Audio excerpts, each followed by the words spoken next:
too mad at us because we're really focused. And I'm so sorry. We've been talking. You guys are live, and we've been on mute. But that's okay because this is our second episode. The only thing that you miss is that we have already pre-tripped. We've checked our sound. We're on one accord, and we just started talking literally about our guest on tonight on how to become an owner operator. And we just gave a few, opinions on what we think is important, which is having a relationship with other trucking companies, shippers, brokers, and dispatchers. That is going to be really important on being an owner operator. So without further ado, we do have a guest on here tonight. Thank you, Charles. Thank you, Charles Tolliver, for saying we have no sound.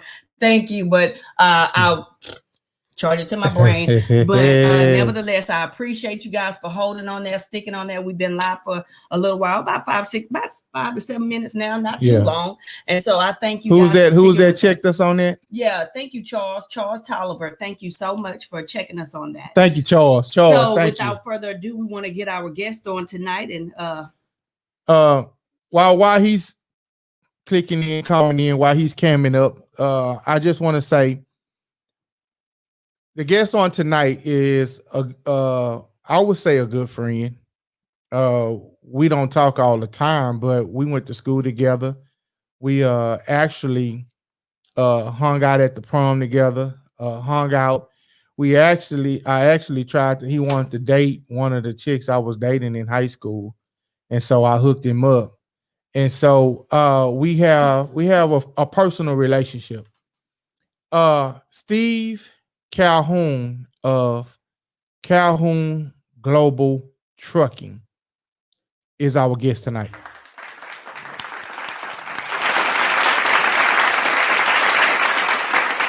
So, with that being said, Steve Calhoun became an owner, operator, business owner, February of 2012.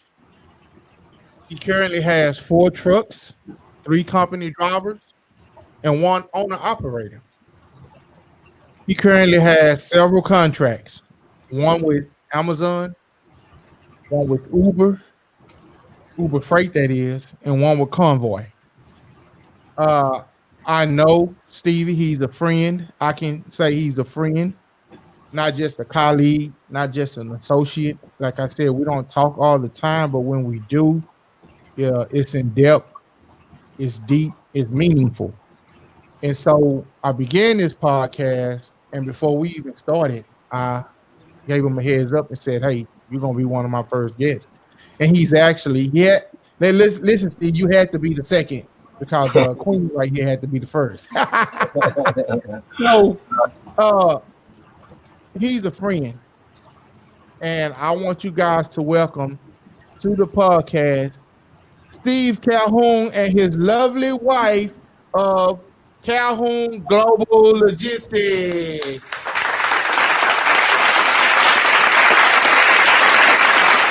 What's up, boy? Hey, how's it going, James? I sure appreciate you. Oh, yes, sir. Yes, sir. Yes, sir. Can you hear him good? It's a little low. Volume is a little low. Is it? Let me see. Let me check it out. Can you hear him? Can you hear me now? Can you guys hear us? Yes, we can hear you fine. Good. You hear us fine? Slide closer into the wifey, Steve. We cutting off your face. Yeah, get close, man. That's your wife. Welcome. Can you hear us better now? Yeah. Oh, I'm sorry. I'm looking at the computer. I think I'm talking to y'all. I'm getting used to this. Yes, ma'am. How you guys doing? Oh, we good. Go ahead and introduce yourself. Well, I'm Stevie Calhoun. This is my fiance, Lisa Campbell. Ms. Lisa, would you like to say a few words? Yes. I started this journey with Stevie as a owner operator, and we transitioned over into owning our own company, starting our own authority, which is Calhoun Global Logistics. So hoping to be able to bless somebody tonight with our experience, our trials and tribulations, and on to the prosperity that we're experiencing right now. Good, Yeah. good. Amen, right? So Amen. guess what? I'm excited about this interview because as you can see, as you can see, I have my wife as my partner also, Right. not only in love, but in life and in liberty at best. And so it's an honor to have you two guys on as a married couple. I say you're married because you've already committed to one another. Amen. In the eyes of God, you're already committed. So I say in marriage. And so I want to commend you guys. And I just want to dive into what it is that we're going to talk about tonight. And I want to say before we start the questions, thank you guys for joining us tonight. This is what it's all about.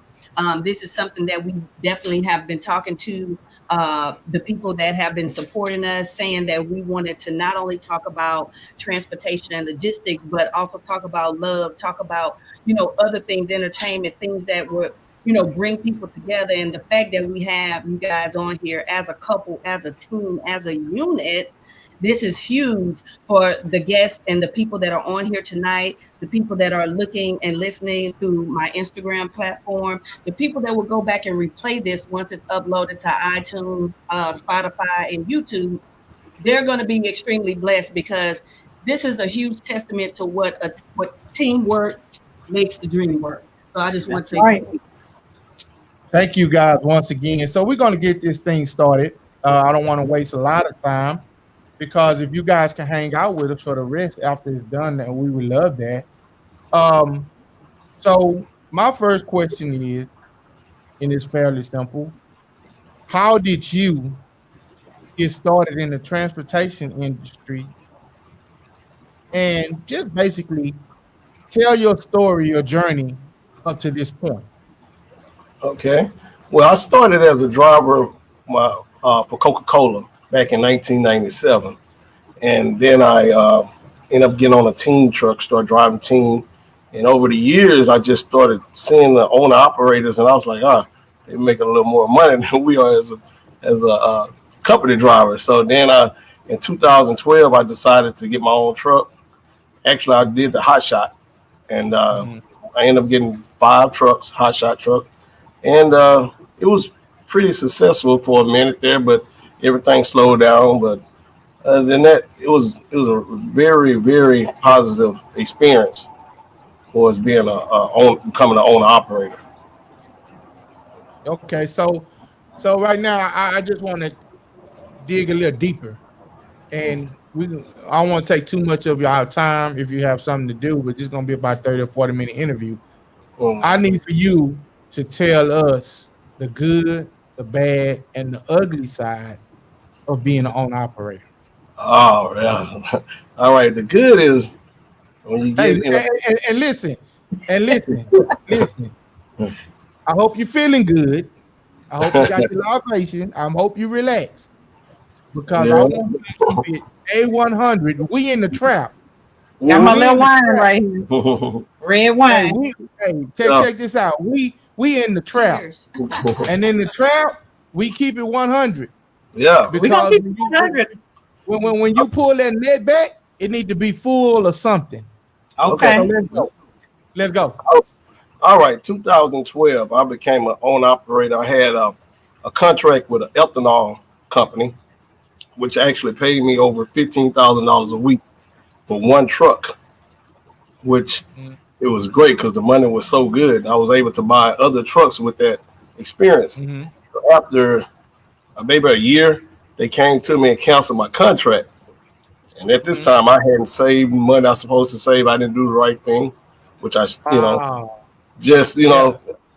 really just putting money out, trying to be the popular guy, But I decided to let the trucks go, and it was an embarrassing moment because the trucks they start coming to picking them up because I couldn't pay for them. Trucks and trailers, and that was it was embarrassing. and I was kind of didn't really want to talk about it to family or whatever. I didn't want to ask somebody for help because everybody I helped, they ran off when I started failing, you know. So it's like my failure really helped me guide me to be successful now. Yeah. Okay. And I think that's the most significant thing about owner operators and truckers as a whole. They make good money, but the financial training isn't there. Wow. I got into this with Stevie, but you know, I've been a firefighter for 26 years. I've been a realtor for 25 years, and I've been a mortgage loan officer for a long time. Back in 2000, I opened my own mortgage company, and I ran my own mortgage company up until 2011.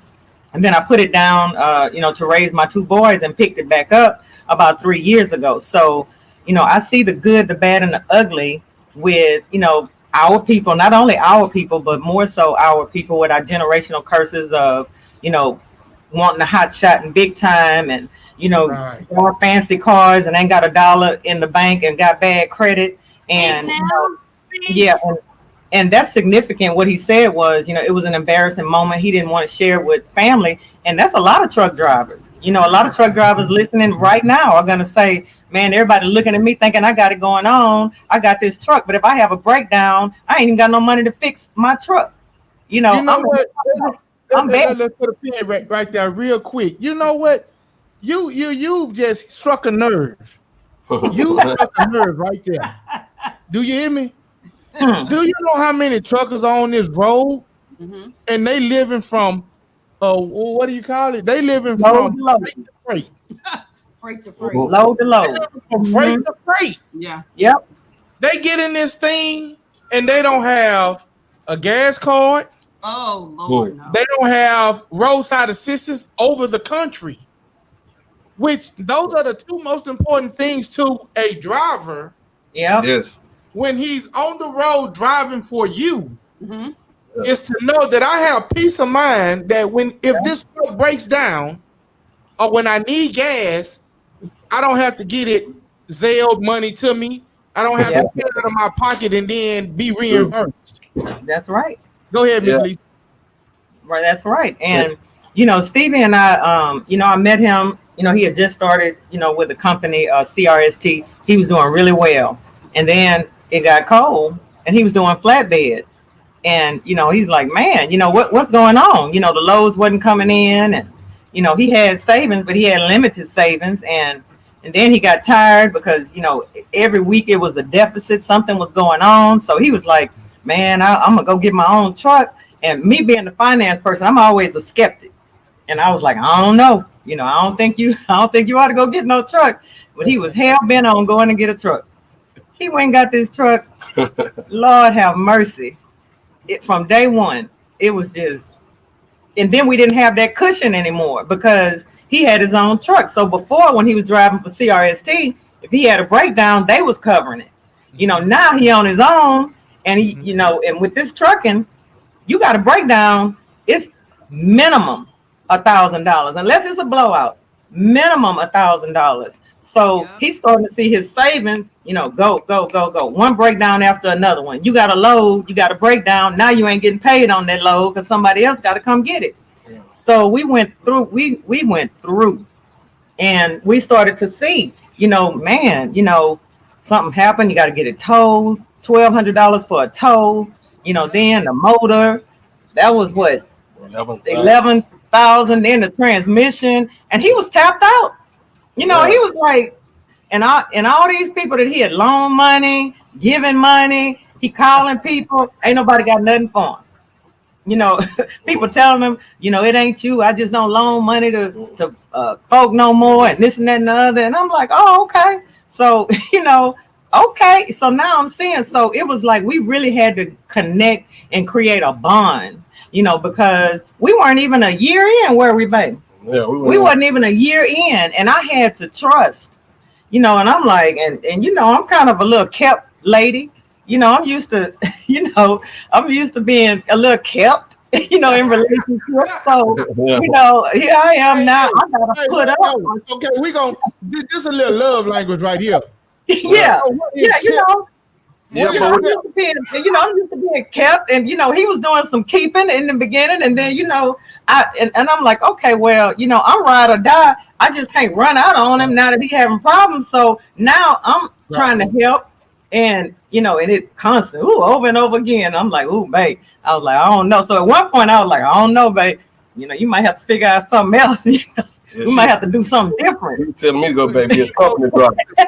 No, to some of the women, real quick, if you have a woman that's down with you when you at your lowest, a man will give you his last when he at his highest. That's right. Yeah. When he's at his highest, he got so many women out here that's quick to move when you start doing bad. Yeah. And some of the men don't leave a woman when you're down low and she's taking care of your dirty drawers. Yeah. And then when you get up, you want to go find somebody with a made up body. Right. Right. Right. It go both ways. Yeah. So I'm gonna let wifey ask y'all the next question. Okay. Well, it says, how long did it take you till you started seeing actual success? The first go around, I seen success like maybe within the first 3 months, and I wasn't used to it. So that's why I was like I ended up meeting the guy and getting the ethanol company, and it just blossomed for like a year and a half. And then after that, but this one we have now, we came in here without any help, without knowledge of the 18-wheeler. So we just kind of like she stuck with me and looked at we learned from those mistakes we made from with the companies I was working for as an owner operator. Then I drove for a guy last year, and that's pretty much how I learned how to learn, like with the Amazon and stuff like that. And he wasn't no bad guy. He really kind of taught me some things.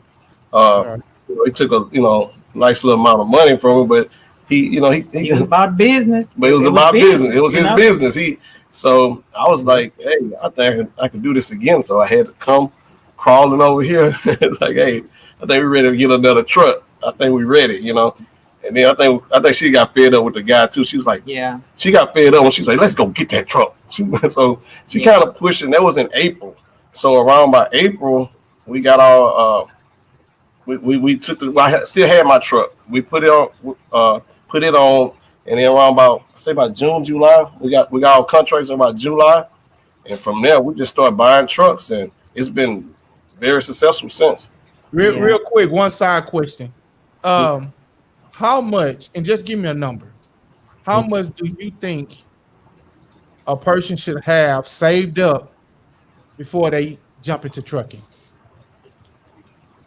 I say basically you really have to have some good credit, which Lisa helped me with mine.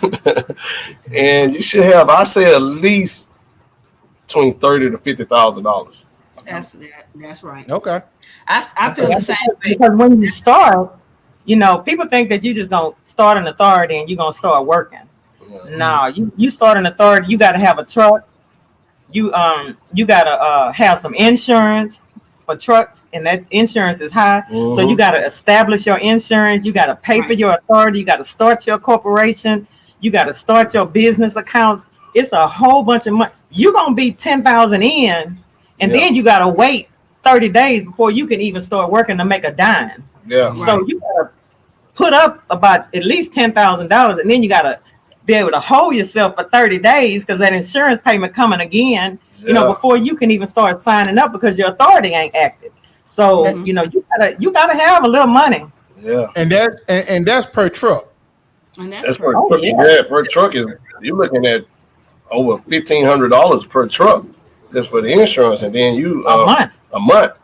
So and that's you starting off. You have a fresh that ain't including the down payment.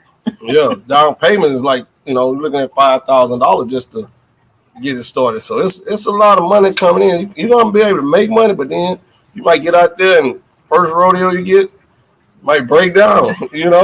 Yeah. So we So me and wife was sitting here talking, and we were on mute, but nobody could hear it. So because we kind of because this is an owner operator podcast episode, I asked her. I said, "What is your number one key to being successful in this industry? What's the number one key for you?" I think we ended up hiring a mechanic. We met a mechanic, and every time I would break down, my truck would stay at a freight line or whatever for 2 or 3 weeks. I wouldn't make no money. So I found a mechanic. He comes out to my trucks and he fixes them, and they're not never down no more than some hours.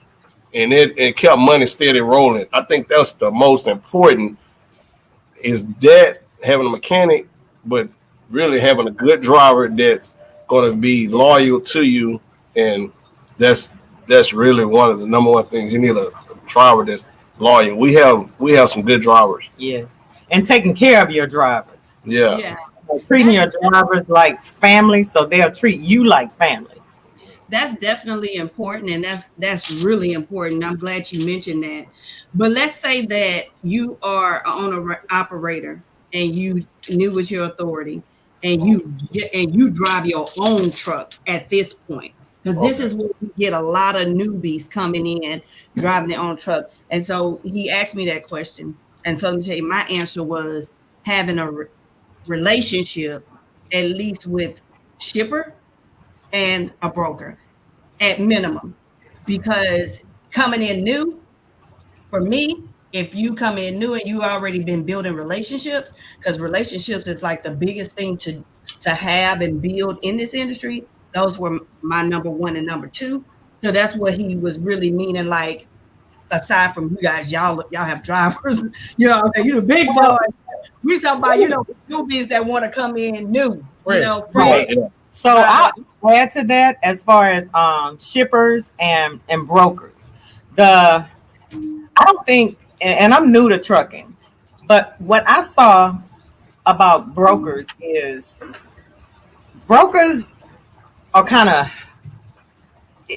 life is just different right now. Everybody is not, everybody is not there to bless you. You understand? Mm-hmm. And sometimes brokers will take advantage of you. They'll try to pay you pennies. It's difficult. Unless you find, somebody that is, a godly person, a fair person. It's really hard, because you find yourself working for almost a little or nothing. You're doing loads, and you might be making $1, when it's all said and done, with $1.10 a mile, and you got fuel, you got everything. So it is important to be able to find a good broker, but now more so than anything, I think for a new person, if they can get on with a carrier like Convoy got us started, and that's all we had, and if they can get contracts with Convoy, Uber, it's gonna take you a minute. You gotta have 90 days, but Amazon, you can sign up immediately. They're real strict on performance, but if you can get in there and keep your performance right, you can make money with those particular things. And I'm just blessed that we don't have to deal with dispatchers, we don't have to deal with brokers, we don't have to deal with any of that. So that's what I would recommend for a new person. I would recommend to any new person Amazon. Let me make a disclaimer. I own my own dispatching company. To come to make that disclaimer. You are one of the ones that bless people. I work with 7 carriers. I run 75 trucks throughout the United States with my company, and I've been grateful and extremely blessed. I think that your point is absolutely right. Is getting with a person who is really a godly person and a fair person, because that is one of the biggest things that I've seen and I'm hearing. I do about 7 or 8 consultations. I would say between 5 to 8 consultations a day, because I started a freight dispatching training back in March of last year, and I've trained almost 2,000 people throughout the world at this point, because I've trained in Japan, Canada, I've trained in the UK, and I've trained here. And I've taught people how to start their own successful business, but I also teach them, because I'm a faith-based business, to operate on biblical principles. And I also teach anybody that has come through my program that, you have to put these carriers first, and it's not all about the money. It's about the respect, and it's about the integrous, people that you're coming across on a regular basis. And I hear that about the brokers. I'm not really sure, because I'm not a broker. I was a broker agent for a while with a big trucking company, and I learned the business. But for me, dispatching was more my lane, because I started doing it back in '99 for MetroLift. So I really just had that passion and, love for the carriers and the respect. But I totally agree with you. I think you're absolutely right. They have to have those characteristic traits by far. Right. So, and I think more so what I was relating to are the brokers, more so than the dispatchers. I'm new. So, but yeah, I think that the people that you were dealing with were brokers, right? Yeah. So for me, my number one key, like she said, was once you get your money, like you would say, it's it. Once you find out all of the red tape that you're gonna have to cut down in order to get into the trucking industry and get a truck and have your proper paperwork, the relationship that you have with a broker, a shipper, a dispatcher is the key component to me in being successful your first 90 days. And you touched on something while you were talking. I believe you said that you guys, try to treat your drivers like family. Yeah. Mm-hmm. And then Steve said that when he began driving, he drove for a company and he watched the owner of that truck be successful. And I think that one thing that owner operators need to understand is that when you treat a driver like family, you get more out of them. Yeah. And then you must know that when he see you successful, he strives to have that same success. Yes. So if you don't build mansions within your drivers, then your mansion will not be built. It will not stay in. So for me, talking to owner operators from a driver perspective, I strive to be as great as you are. Yes. And don't be discouraged when your ace driver, who's been driving for you for 5 years, say to you, "Hey, I bought a truck. Can I run under you?" Please don't get discouraged when you say that. You need to pat yourself on the back. That's right. That means that you've done what you were supposed to do with your company. Yes. So that's what I want to tell owner operators is raise up mansions, and your mansion will never fall, and your mansion will be your driver. Go ahead. Yeah. Right. That's right. And you said we in the trap. So I think the proper phrase would be don't be a hater. Hey, if you have somebody great that's running under you, then you need to make sure that they understand. We have a driver right now that's doing great. We just gave him access to be able to book his own load, so he's not sitting around waiting on us. We trust him. And eventually he's gonna get his own truck, because he runs hard. He makes a lot of money for us, and in turn he makes a lot of money for himself. So he's going to eventually get a truck, and we want to teach him. We want him to learn how to do it the right way. And God's going to continue to bless us. You can't. What is the old saying? Your blessings can't go to who they can't go through. So when we raise him up, we're going to get another one just like him. God's going to send you somebody, 2 or 3 just like him. Right. You're going to see you 2 or 3 just like him. Mm-hmm. Right now, let us go ahead. See, you want to say right something? now we have one owner operator, which is my son-in-law, and man, he's doing an awesome job. He has his own truck, and he's learning through us. And eventually, he might reach out and say, "Hey, I'm going to get my own," but he's doing a great job. He probably looking too. So, man, he's doing an awesome job. Kudos. Yeah, that's right. Big him up. Big him up. Big him up. He at home, so I'm pretty sure he's watching us right now. Hey, we'll give him a hand clap of praise. Let me go into the next question, guys. Okay. So, and I know you guys you already mentioned this, but I still want to go over. It says, what is your step one to being a success in this industry? What is your success, and what is your step one in being a success in the industry? She's already answered this. Yeah, I know. Somebody might have missed it. Yeah. Well, I think it start with prayer and family. I come to our family for it. With Lisa, I come to her. She prays for us. She prays over us, and we've been successful ever since. It's like do the right thing. I when I had the first company, I know I wasn't doing the right thing for my prayer and being to be successful. So when I got with her, she just basically led me to do the right things, and I'm straight with everybody. My driver, I'm 100 with them. Right. So prayer. I'm sorry, y'all. Let me get this in. So what you saying is Miss Lisa made you obedient.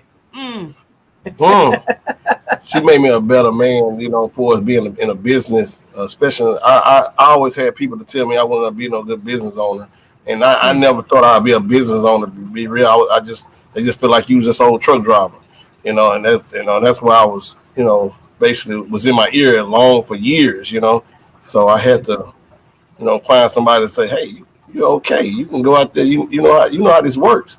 I might not know how to do all the business. But I knew how to kind of coach her, and she's seen it. She's seen the success of it, and she brought it to where it is today. Yeah, I think on top of prayer and obedience, it's being just taking your business seriously and making sure that you have a plan. That's a lot of people going this, they don't have a plan. You got to have a plan. Okay, I'm gonna get my truck. I'm gonna hook up with a good dispatcher, a good shipper. I'm gonna set up when I make my money. I'm gonna put this to the side for my taxes, this to the side for my maintenance. Taxes. Just have a plan. That way, when something happens, we were working probably a couple of months where we were kind of doing the check to check thing with the business. But after about 3 months, we started making money. I told them, I was like, hey, we need to put 5% of everything we make. When he was at CRST, they was taking so many cents per mile. Every time we get something, we need to put 5% up in a maintenance account. We need to put 5% in a savings account. He as much as he want to take all the money and spend it, I got him on a check. He get a check. I get paid just like the real. I get paid like you. Right. And that's what's so important also is that drivers need to know that just because you make all this money, you need to put yourself on a percentage because that's the truck. Yeah. That's the truck. That's what we do. Yeah. And a lot of drivers don't do that, and myself included. I had my own truck, and I failed to pay myself the 25 to 30%. I was living off of what the truck made. You know what I mean? That's what You want to ask the next question? Oh, okay. I'm into y'all going. I'm like, yes. That wine. Lisa, no, seriously, like this is some of the things I didn't get too deep in being an owner operator, even though I started my first trucking in 2008. That company is still in business today. FYI, I just walked away. That was in my first marriage, but the trucking company is still moving it today, 12 years later. And I didn't get into the owner operator side of it, but I've learned so much since I've been with James, and then just listening to his passion and his heart about it, and then also meeting a lot of owner operators, and then working with my carriers. I have some carriers that's been in the game 16 years. One of my carriers, he has 40 drive-in trailers, and he is a down-to-earth type of guy, and we got him a nice little contract, because I have built relationships with, just in life. And my trade is accounting. So I was an accountant in corporate finance before I became an entrepreneur. And I've built a lot of relationships in the oil and gas industry. So I've met a lot of vendors just, coming in and out of buildings. And I was able to, help this guy get a really nice contract with Nestle when the pandemic started. And just, speaking to that, I see a lot of these guys, they're not paying themselves the right way. And they're not putting the 5 to 7% up, toward the reserves, toward that, that's those savings, because they don't know any better. So that's why I'm glad you touched on that, because there are people that are listening through Instagram here, and they're live, that are listening to this, that need to know that, because they don't know. I mean, they probably thinking I could pay myself 27-30% like I would if paying somebody else. And it brings the next question on drivers. How do you vet your drivers? Because I get that question a lot from owner operators that are new in the industry, wanting to know how to properly vet their drivers. That's your question. That's her question. Well, first and foremost, you got to make sure they have a good driving record. That's first and foremost, because that's your insurance. And sometimes you don't really know until you really get into it, because people, their representative shows up first. But, you have to really ask, what's important to them. How do they work? If you got somebody that, starts out, just asking for too much and complaining, you really got to ask yourself, because, we're a Black-owned business, family oriented. We treat our drivers well. You want to come over here making all these demands, but you over there getting treated like crap. So these are all the things that you really have to look at. Integrity, family life, not dealing with a person with no whole bunch of problems. It's okay to bless people and help people, but some people, they stay with problems, and that's something that's systemic in their lives. You just don't really want to get wrapped up into a bunch of people with just too many issues. You can't help everybody, and those are some of the things that I talk to Stevie about, because Stevie, he's just a nice guy, and he's a real nice guy. Just too nice sometimes. And you could probably hear passion in my voice. People think I'm mad when I'm not mad, and so I always tell people, I'm gonna let you tell them. Yeah, I said, I'm gonna let you tell them, because if I tell them, it's not gonna come out right. So we just really stay in close communication, be their friend, but have them to understand that even though I'm your friend, I still need you to perform for me, because when you mess it up, you mess it up for everybody. And I can't let you mess up what I have. So I will let you go. So it's just really being stern. What did you say? When you mess it up, you mess it up for everybody. And I'm not gonna let you mess up what I built. Yeah. Period. It's just Was that shots fired? Okay. Shots fired. Yeah.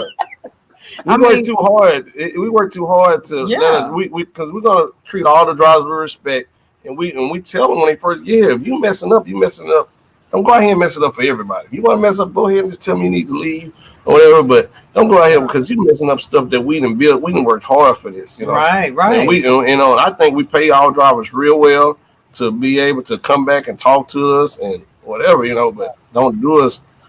Trust. Yeah, we trust them. Yeah. I done built a relationship with my drivers. We talk. Like she said, I'm the lenient one. They don't want to hear her call. I'm like, hey, y'all want Lisa to call? Like, hey, Miss Calhoun. They be like, no, they be like, we got fast. Yeah. Like that trust thing. That trust thing is big, because all of our drivers have gas cards. Yeah. They got a card. Yeah. And you can't be giving no cards to nobody that's gonna be pumping gas. For folk getting, paid through the back door. Yeah. So. You know what? I understood when I began to move from just being a driver to being more on the business side of it, owner operator, then understanding what owner operators go through, you don't get no sleep because it's really hard to trust somebody with your equipment. Right.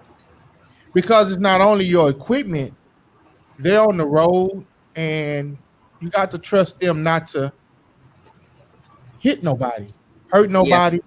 You got to trust them to go and come back safely.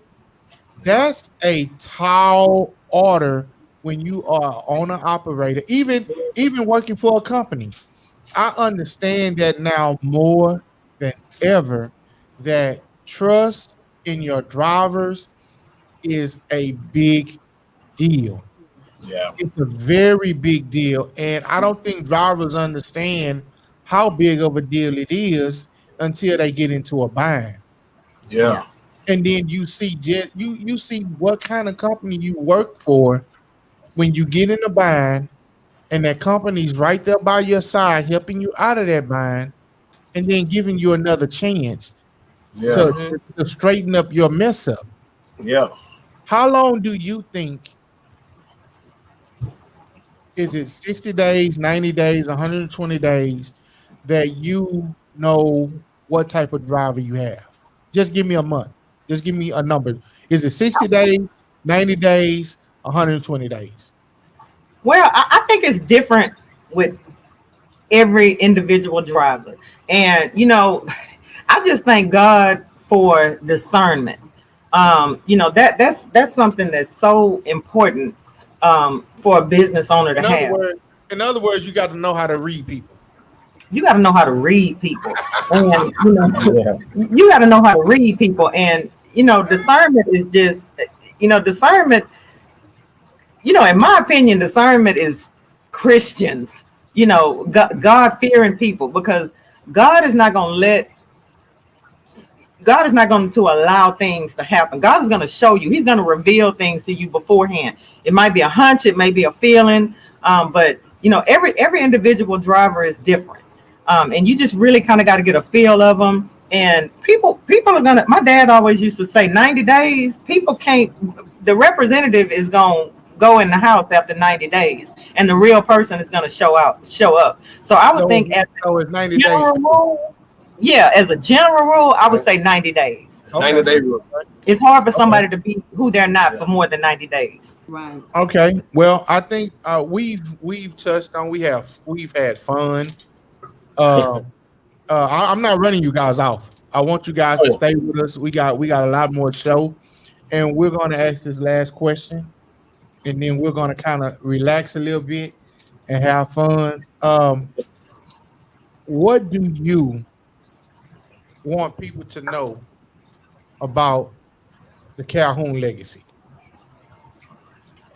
Well, our legacy should, we building a team here, and we want to, our team to carry on after we leave here. That Calhoun name be still standing, and they're gonna remember how we built it and what we went through to build it, so they'll know not to ever, bring it down. Yep. I think that for the Calhoun legacy, I think that for me, the most important thing is to operate as a first-class organization. Everything we do, we try to do it with pride. I don't know whether you can see our shirts. We're a small company. We took pictures. We brand. Our trailers are marked with Calhoun Global Logistics. We wear our shirts. We try to be clean. Our trucks are clean. Just operating as a first-class organization. That's what I want our legacy to be. One of integrity. One of a solid business. And that's pretty much it. Something for our kids to be able to take over. Yes. Yes, that's beautiful. That is beautiful. You got anything there? I'm just excited that y'all came on tonight. We have people here that probably have a few questions for you guys. We have people streaming in. I don't know if our viewers have any questions, or if anybody wants to call in. Yeah. Y'all gonna stick around with us? Yeah. I'm gonna stick around and just let me close it out by just saying, this is just something that's just so near and dear to my heart. And I said a little bit about it in the beginning, but owner operators, if you don't do anything, take care of your finances, take care of your business. Make sure that before you're going out buying expensive cars, make sure that you have the means that your business can withstand if you have a breakdown. Don't let one breakdown run you out of business. And that's one of the most important things an owner operator can do, is just make sure that their finances are in order. I appreciate you saying that, Lisa, because I think that if you are the host, what I see a lot on social media, it's almost like it's crazy because I've been in and out of this industry for 21 years. Okay. I started off as a dispatcher for Metrolift, and I was working with people that had disabilities, and I was a dispatcher, and I loved it. I wish I could have stayed there, but I was young and you couldn't tell me anything. And so I had a little hot mouth. So I didn't stay for 3 years, but nevertheless, everything that I learned is so amazing. One of my colleagues from when I used to work there, she said she was so proud of me, and that it's amazing how God took me back where I started. Right? I started dispatching in 99, and I did it for 3.5 years. And fast forward 3 years, building what I've been able to build, I run 75 trucks, and on top of running that business with 7 dispatchers that work for me, I am the first Black woman in the city of Texas workforce. Excuse that train. But nevertheless, I see a lot of people, showing up jewelry and cars, getting in the trucking industry as if it's like some type of trend. And I'm like, and I've even had a lady call me and said she wanted some passive income. You coming into this thing to build a legacy. That's right. Bring that, be able to build something to that extent, and like you said, lead a business that have a respect and have a name that's just global, and people know that you get on with Calhoun Global Logistics, that you got you something special. That's what it's all about. And I think if these people this tonight and understand it's not about the glitz and the glam. It's a lot of work to build a successful trucking company. It's going to have your ups and your downs, but like you said, if you can just stick and stay, don't let that one breakdown. That's right. You have to forgive us. We live not far from the rail. Right. At first, I thought it was James with some sound effects, but then I was like, okay, maybe. No, we're in the backyard. We're in the backyard chilling, having a little drink and relaxing while we're on the podcast. All right. But yeah, I so thank you for saying that, because I really want these people to know that's listening. This is not about, getting this money really quick and then going out and buying cars and jewelry. I'm seeing them, they looking like they truck drivers, but they looking like they gangsters on social media. And it's weird to me, that people are not, they don't have any proper help with their finances. They don't have CPAs. They don't have the LLCs properly structured, and they spending all this money and wasting money and probably don't what they're supposed to do. Look, don't forget, I ain't filed taxes in 20 years. Yeah. Listen, guys out there, they like, I ain't filed taxes. What gets me pissed off about the industry is right now, especially with the pandemic, is people are using transportation as a trend. Yeah. To get in, make what they can make, and get out. Yeah. I'm real with this. This is what I do. That's this is what I've been doing since I came home. Yeah. Ask Stevie. I jumped in it. I've been over the road. I did over the road for 12 years. I've driven everything from a roll-off to containers. I did flatbed. I hate tarping, but I do it. I've done tankers. I've ran N2, O2, argon, helium. I do freight right now. My first van. I'm at a point right now where I'm good. Yeah. And I wouldn't trade that training of over the road for nothing in the world. Some guys don't have to do it. Yeah. But I wouldn't train it. I wouldn't trade it for nothing in the world, because at this point now, with our academy started, I can teach everybody, anybody, when they come into that school, what you want to know. That's right. I can take you there. And this is real for me. Yeah. That's why when I run across people who think they know what they doing, who think they know it all, I don't say nothing to them, because I get ready to step on their neck. Yeah. I step on their neck. The first time they say something to me, they can talk to y'all all day long. Say what they want to say on Instagram. Say what they want to say on Facebook. Come do this here. Come do that there. Come to my training. Come do this here. But the moment I say something and then they try to come and correct me, I'm finna step on your neck. And that's straight up. If you come to my trap, I'm gonna step on your neck. Your trap. It's not a trend for me. Yeah. This is not something I do fly by night. Yeah. This is something I do for life. Thank That's you, right. Tiffany. Yeah. This is what I do. When I married my wife. Yeah, go ahead, Steve. James, man, this has been my dream a long time, and I felt that I've been building it. Don't get me wrong, I had my falls, but but it's a lot of people want to come in and live off your dream. Right. My dream. And if I want to share that dream, I'm gonna share it. And I'm ready. When I stop doing this, I end up sharing my dream. That's how we're gonna build that legacy, and people remember us. At the end, it was built on my dream. Yeah. And we got Miss Tiffany Shaban say, "Big ups to the Calhoun legacy." Yes, sir. Yes, sir. That's my daughter. Thank you, Tiffany. Thank you. This is what we love, like the love that people. And while we're just sitting here kicking it and having conversation back and forth and talking, I want you guys to go ahead and call in.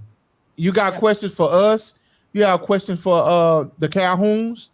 Call in 727-731-2494. And we're gonna try to get you on. And I want to say, speak to Lisa. I just said on episode 1, rep your brand. So I'm so glad you said that, girl. Me and you we like this. You have to rep your brand. I think that's the most important thing. Like I told last week, I put on little clothes tonight. I put a little makeup on, little clothes, because I'm trying to look professional. But we also we're coming out with a freight line, a freight apparel line. It's called TrapN, which is the name of the podcast. And so man, I can't wait. We're doing a photo shoot. Steve, I can't wait, man. She don't even know.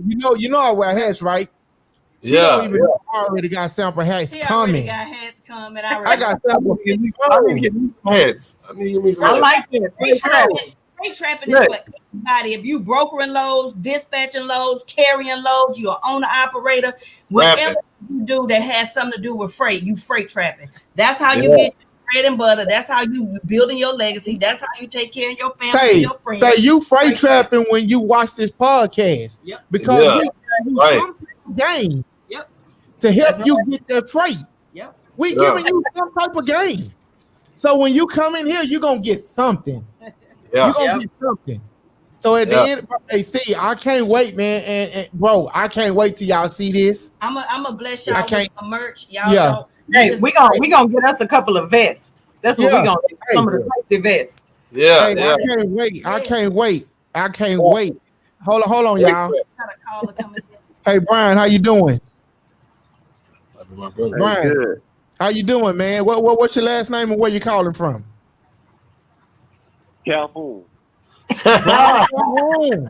Hey, I'm good. There's a Brian Calhoun for y'all. Hey man, go ahead with your comment. Hey, Brian. Go ahead. Hey, y'all. Yeah, I'm Steve's brother, younger brother. I just wanted to tell him, glad to see him on here. And, you know, I've known this was his dream. And, you know, just wanted to let him know I was proud of him. And y'all doing good with the Calhoun name. Proud of y'all. Hey, Brian, I want to thank you, Love man. you, brother. I want to thank you for the call. I want to thank you for commenting. I want to thank you for watching the podcast. And most of all, I want to thank you for being supportive of the Calhoun brand. Yes, sir. Thank you so much. Oh, yeah. Gotta be. So go ahead. What I want you to do for the TrapN podcast is share, like, subscribe, and let them know to watch your big brother on the podcast. Yeah, share. We'll do. Man, good call. Good talking to you.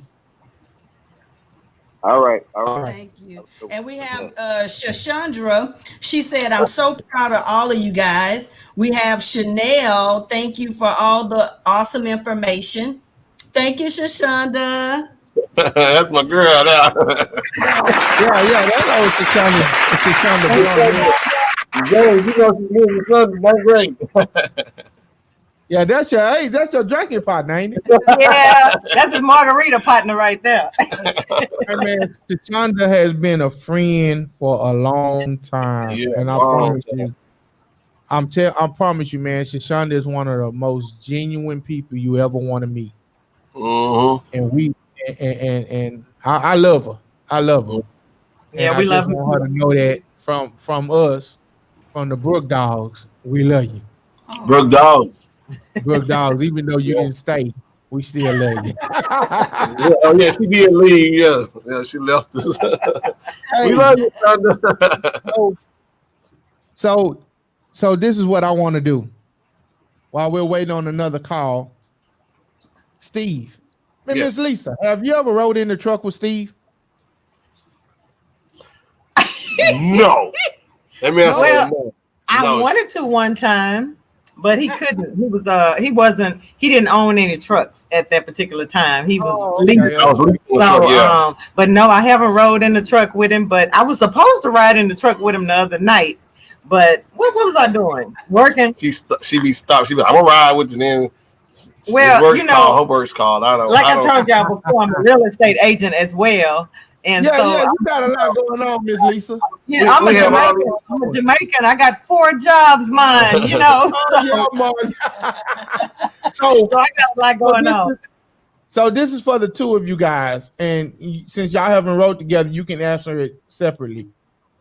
What are your top 5 albums or songs to get you from Houston to California, Alabama, Pennsylvania? What are your top 5 songs or album to ride to? I'm a Shirley Caesar dude, man. I like love calling his name. It gets me going. Okay, that's one. Let me see. I listen to a little He don't be listening to no music. He be riding in silence. I'm a silence dude, really. I don't know how he does. I listen to a lot of sports. You know, if I'm listening to ESPN, something like that, if I did R&B. Okay, we'll expand it out from songs, station, channels. What do you listen to? Top 5. You said Shirley Caesar, you said sports, and you said Kirk Franklin. Yeah, I do a little blues. And he old Paw. I'm old school, man. I listen to some Isley Brothers. I'm not into the rap. I never been. Don't get me wrong. I go when he get in the car with me. I take him to the DJ. She my DJ. Other than that, we're gonna listen to some Chris Brown. We're gonna listen to. I can attest to that. When we was in high school, Steve was kind of an old soul. Yeah. But like when I'm driving, I like just get on the phone and talk to people. I don't care what time of night. If somebody else talk, if I can get you about 20, 30 miles out of you, I'm gonna get 20, 30 minutes out of you. That's what I do. Right. If I'm getting tired, I call a driver. I know he on the road. Let me call. I don't even want to talk to him, but I'm going to talk to him that night. 30, 40 minutes. Yeah. He done woke me up. We done laughed and talked for 30, 40 minutes, and I just keep it going. Right. So, Miss Lisa, what's your top 5, Miss Lisa? Oh, no. I'm a Beyonce. I'm a member of the Beehive. Okay, so yeah, that's your top. That's your number one. Yeah. So Beyonce is my number one. You know, I know it's kind of ratchet a little bit, but Megan Thee Stallion. Hey, listen. The trap. We ratchet in the trap. Well, you know, Megan Thee Stallion. You know, I'm a lyrics person, and I love her flow. I love her beat. Anything with a beat. You know, Beat King. I love Chris Brown. He's just, you know, anything Chris Brown is on now is just hot and popping. And I'm just a real upbeat person. I'm more like a youngster. You know, I'm 51. I'll be 52 in June, but I'm more like a youngster. You know, I listen to the same these youngsters. Wow, a woman that would tell her age. Yeah. Might look good for 51. Yeah. She is beautiful. Yeah. Gorgeous. So now to the queen. What's your top 5? Oh, Cardi B, Plies, Jeezy. I am very ratchet. I don't care, baby. Yep. Because I have to be twerking while I'm driving. Yes, child. Don't forget about City Girl. You're twerking while you're driving. The more ratchet, the better. My baby's in the car. She just gave herself away. You be twerking. Well, you know, my back kind of bad right now, so I don't, you know. You gotta say that twerk. Chris Brown. I love Chris Brown. And then I would say my 5th go-to would be, because I'm like Steve too. If you call me and I'm on the road, I'm gonna talk to you until I get where I'm going. I just by the time I look up, it's an hour in. I'm almost where I'm at. I love that, but probably I would say my 5th would be probably Tory Lanez. Yeah. I'm mad at him right now. Yeah, because you're number 2. All right, my top 5. Oh, what's your top 5? Tupac. Yeah. Oh, yes. Yeah, you went back. Yeah. My number 2 would be Biggie Smalls. Oh, yeah. Notorious B.I.G. Baby. My number 3 would be Rance Allen. He like gospel too.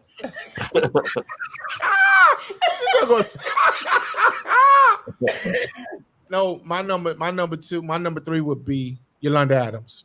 I knew it was gospel. I was on this lane. I knew you were gonna say some gospel. Only I was like, man, I know you should have gospel. My number 4 would be you know what? My number 1 would be Marvin Sapp. Yeah. Okay. Yeah. I listen to him too. Yeah. I just let it go. I let it play. Real for you guys, it says from Miss Lauren Carter. Thank you, Lauren, for your question. What is the best time of year to buy a truck, around the holidays or when produce is heavy? Well, y'all let you specialize. Honestly, I think when we got the good deals, the summer. I say around about June. When we get around about June, the prices are low on the trucks because they're. I don't know what it is, but they drop. And then once they start the peak season and all that, them holidays, the prices go up on trucks. So you want to get you a truck around, say about June. I'm gonna say you're right about June. Say you're right about June because right around June is when they start moving inventory. Yeah, they moving. So this is 2020. Yeah. In June 2021, they'll be moving in the 2022s. Yeah. So I would agree with that. So my number 5, would be any funk. Anything with a nice bass line. 70s funk. 70s funk. All right. I like it. That would be my number. I thought you were gonna say Beat King. Say the 70s, huh? Yeah, because you know the 70s they had that hard bass line that you could just boom, boom. You know what I'm saying? That would be my number 5. And man, I'm telling you, I would put that in And I guess I would put that in, and man, I would just roll. I would just roll. I could roll in my heyday, man. I could hit California in about 2 days. Yeah, Then, yeah.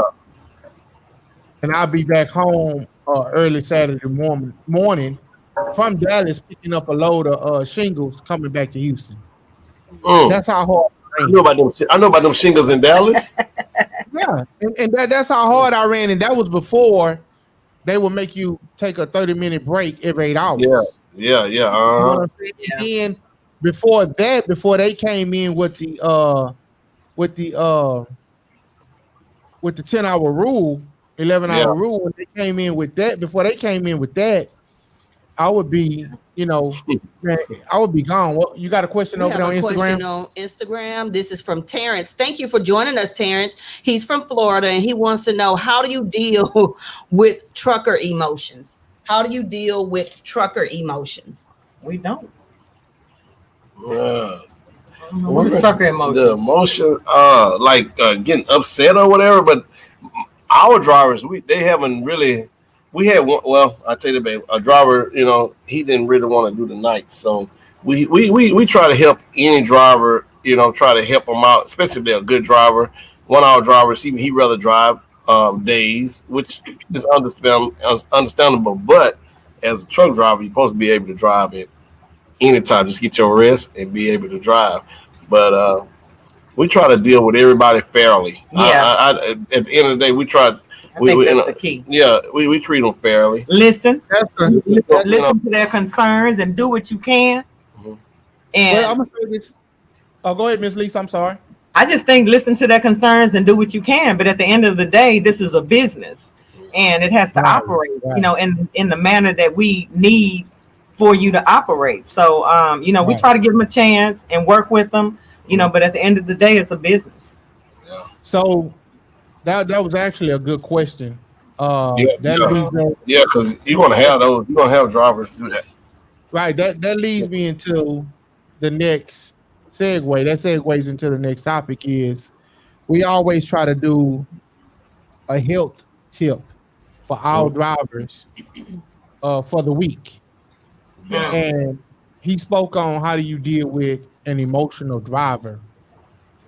And it's so important for drivers to get counseling in the industry, because I believe that so many drivers, I think a lot of drivers have mental health issues that they stay on the road so long that they're running from them. They're running from them. And when you get an emotional driver like that, you have to pull him and kind of evaluate him, because if he's emotional with you as the owner operator, how emotional will he be on the road and make a bad decision? Yes. It will lead to a fatality or lead to losing a load. Right. To a rollover.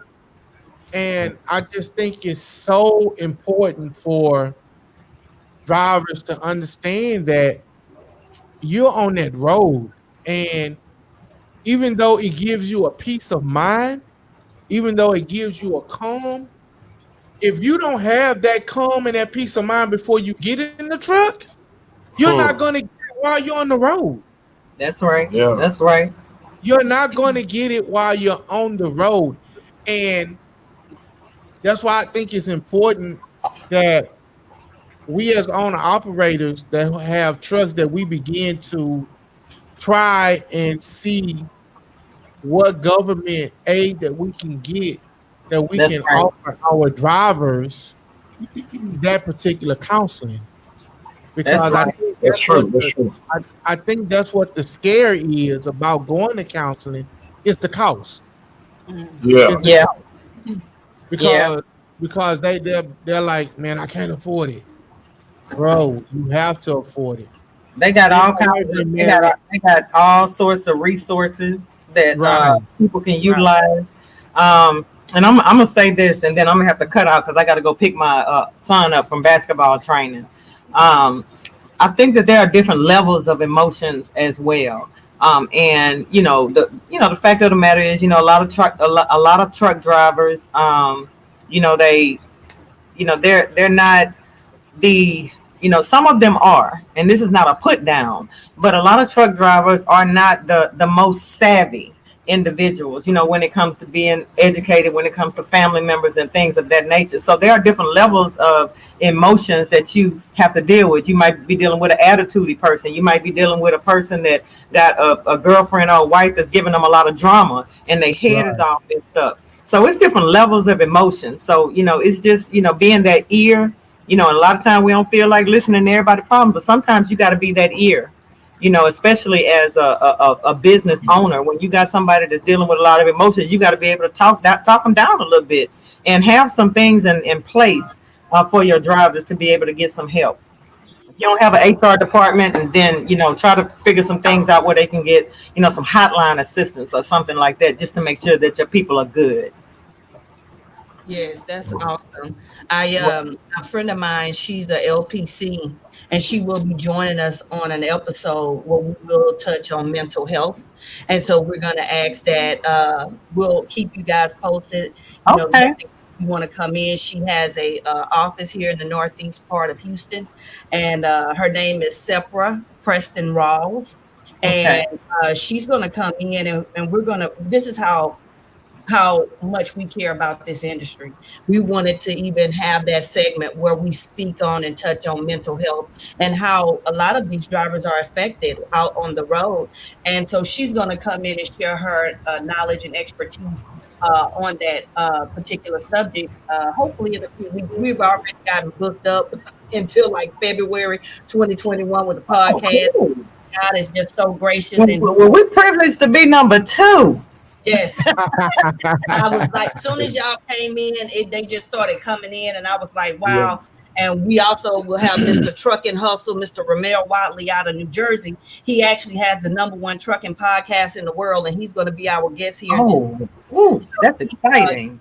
God is so good. So we're gonna good deal. Well, good deal. I'm gonna leave you with Stevie. I gotta run. I gotta go all the way to Lutheran North. So this is what we're gonna do. Okay. This is what we're gonna do, Stevie. We're gonna sign off with you guys, and I want to say thank you to you and your beautiful fiance, your wife, for being a part of our podcast, being a part of the Freight Trapping. Thank you for having us. You guys, I really appreciate you guys. And we want to thank you guys. And is it anything you want to leave the fans with? No, just be safe out there. Be blessed. Remember that God is still in control, and just stay prayerful. Thank you so Amen. much. Amen. Thank you guys, man. I appreciate you. Oh man, it ain't number love. Yeah. It ain't number. I said fans, but I said our podcast subscribers and the listeners and our trapping freight trapping. The trap. So did you want to say anything? No, baby? Thank you so much. She has to go. Thank you. All right, we'll talk to you guys later. Thank you. Thank you. Okay, right. Thank you. Bye. Be safe. Be safe. All right. Oh, that was wonderful. I think y'all have to just end it. Can y'all end it? Steve, just end your podcast, Steve. Is that what they say? She says that's singing. She can't see. She needs a little I can't see. And I'm drinking, so. Okay. Bye, y'all. Hey, man. All right. Man, that was a wonderful interview. It was. Absolutely. I'm so appreciative of Mr. and Miss Calhoun. Mm-hmm. And we look forward to even doing some business things with them. Yep. I want to thank you guys. I want to thank Brian Calhoun for calling in. Yes. Big ups to Mr. Brian. I want to thank you guys for posing your questions to him. I really hope this kind of gave you guys some insight on the owner-operator side of the business. There's ups, there's downs, but you have to stay consistent with it. Consistent. And so, Yeah. And so don't come in thinking that everything is going to be 100 all the time. You got to give a little to get a lot. You have to make relationships with shipper, broker, dispatch in order to be successful. And remember, passion and love will always get you where you want to go. Come in this thing with a passion. Get into trucking because this is what you love to do. Get into trucking because this is what you want to do. Don't get into trucking because you want to make a quick buck. I don't train people who want to get in just want to make a quick buck. I mean, it's all good for you want to know about trucking, and that's all good. But don't get in here just wanting to get in and make money, because I've seen guys make mistakes because they want to hurry up and get back, hurry up and do this here because they trying to make money. Making money, don't get it twisted.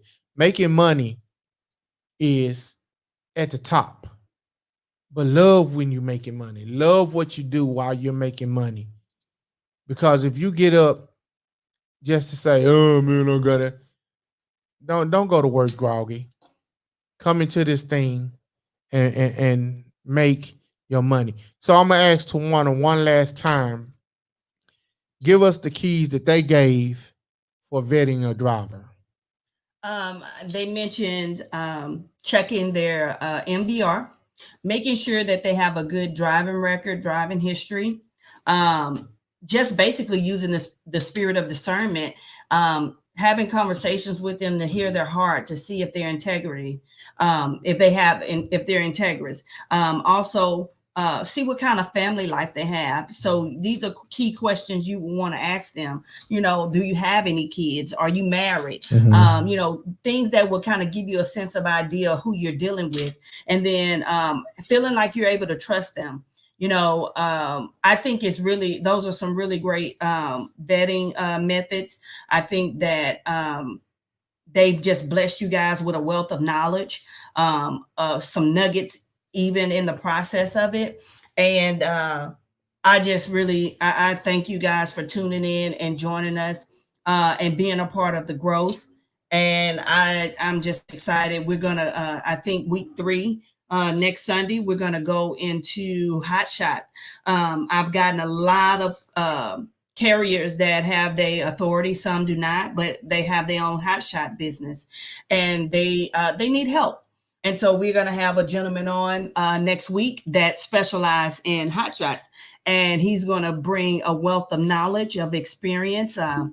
Again, building relationships in the transportation and logistics industry is the biggest thing that you can ever do. Mm-hmm. And so I'm sure that he's going to give us his testimony and his story of how he got started and how he's been able to be successful and take care of his family and build a legacy of his own. And I'll let you guys see on the flyers what his name is. I'll tell you today, but we'll let you see on the flyers when they start coming out in the up and coming days. And then so I truly am grateful for each and every person that came on to listen tonight. Mm-hmm. I truly appreciate you guys. I thank all of the people on Instagram that have sat here for the whole hour and a half and listened to us and asked questions. I thank you, Jersey, out of Atlanta. Thank you so much for being so supportive. I truly appreciate it. I've seen Hustle Hall. He's always supportive. The Factoring Lady, she's supportive. I want to get with you, Factoring Lady, see if you would love to be a guest on our podcast. Let's talk factoring. Oh, yeah. We can get most definitely the Factoring Lady most in, definitely get her to come in and talk about factoring and her brand and her company. We have some brokers that's going to come in. So we just excited, man. We're going to give you everything you need, everything that you've been craving for, all the knowledge. And it's just going to get better. And we're getting better. We're going to get better. Information you've been looking for. And I thank you, Charles, for joining us. He said another great podcast.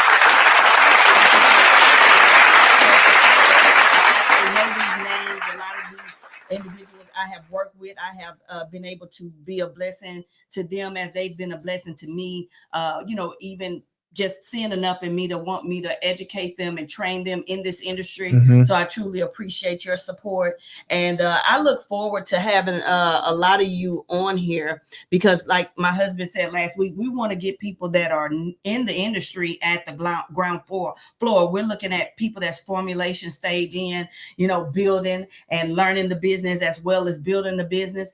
And so that is what we're looking to do here in up and coming weeks. So look out for some DMs, some emails. I'm going to be sending out some text messages, asking and inviting you all to come and be a part of this podcast and let people hear you and what you have going on and shout your business out in your area, because we have listeners from all over. From what I saw on the analytics, the first episode did extremely well. I mean, we had a lot of high engagement throughout the United States. And let me say this here. Don't be afraid. You don't have to be interviewed. Make a phone call. We have an open line.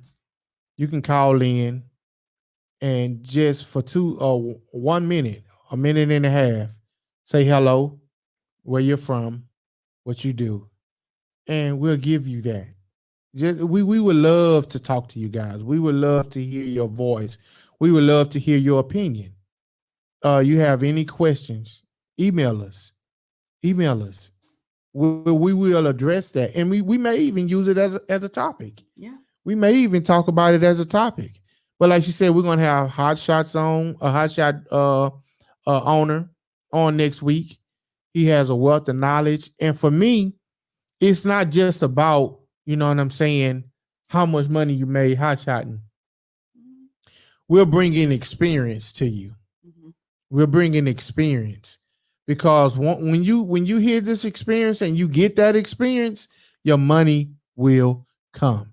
Anything that you do with excellence, it will come. You will be blessed. God will have his hand on anything that you do.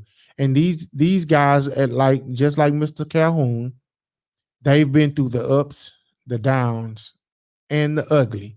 And at this point in their career, they are now reaping the benefits of staying steadfast in what they do, being a driver, being an owner operator, and also being faithful to God. I want to say thank you for listening to the Freight TrapN podcast, second episode. I'm extremely excited about this. We don't do this for the money. We don't do this for anything but for the love of the game. And with that being said, look at yourself in the mirror and tell yourself, I love you. Be inspired by what you do, and don't let anybody rain on your parade. This has been the Freight TrapN podcast, and we're out.